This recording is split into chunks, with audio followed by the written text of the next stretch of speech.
But there is some breaking news and headlines that people want to pay attention to. The Social Security Administration suspected that Medicare would begin to run short of money by 2026 in last year's annual assessment. Yahoo Finance's Rick Newman joins us from the newsroom to tell us what's in store for the future of Medicare in this year's report. Any better or is it worse?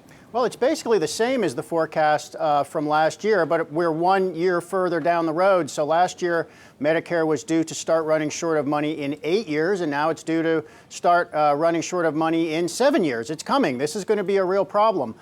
These trustees also oversee Social Security, and they do the same kind of report card there. They found that the Social Security program for retirees is solvent until 2034. That's an improvement of 2 years over what they found last year. So I guess that means more tax revenue has been coming in with more jobs in the economy. But, you know, Adam, we're just getting closer to the point where we are going to have a reckoning with Medicare first. You know, people who follow the federal budget have been saying for years this is coming, and they are turning out to be right. Rick, I know you've been following the 2020 candidates closely. Do any of them have any proposed solutions for this? Well, I mean, aside from Medicare for All, which obviously would cost more.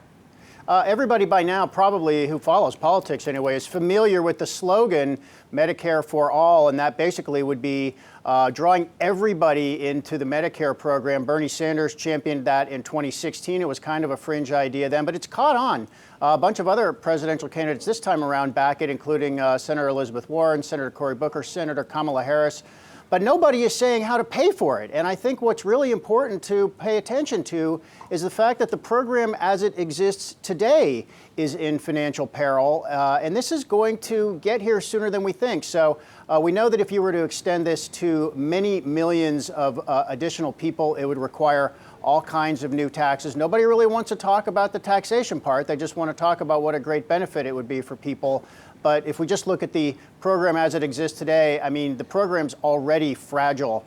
So it just gives you an idea of how much disruption we'd be talking about. All right, Rick, we're going to keep talking about this with the panel because it's a big issue. And Brian, I'm curious, you know, you've got the biggest portions of the U.S. budget after you remove defense spending, Social Security, Medicare, Medicaid. This is the 2020 election just handed to us, right? Yeah, absolutely. This is a structural problem in the economy that it's not going to be solved in 2020 or even in our lifetime. I'm prepared to not get Social Security. It's just a reality of it. And I think if you're Howard Schultz, a potential contender in the 2020 election, you play up solutions to this problem. He has championed healthcare coverage at Starbucks. This is the topic that I think he can wrangle with and gain some support.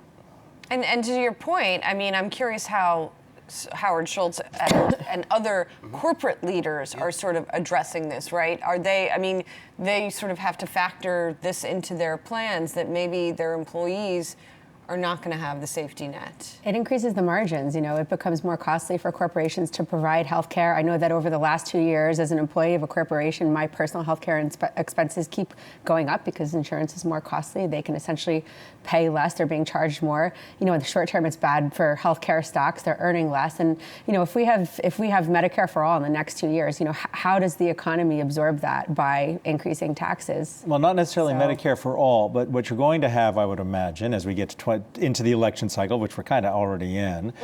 How do you save Medicare for those who are 55 and older? Their proposal is not for Medicare for all, but to lower it to the age of 50. Actually, it's whatever the age is you can go in, to lower it down to people who are 50. But how do Democrats, how do Republicans respond to just that one single issue? Forget Social Security and Medicaid. Yeah, I hate to say it, but I think it's taxes. I think it's taxes. Where do you generate the income to pay for this? Well, if you're looking for inflation, if the Federal Reserve wants to find the room with that. This is where it's at.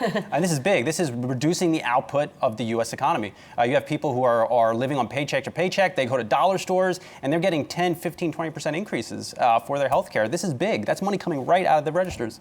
Right, and most of the folks who are proposing an increase in taxes are proposing it to the upper income folks and not to people who are sort of on the margins and at risk of a real financial hardship if they lose this stuff.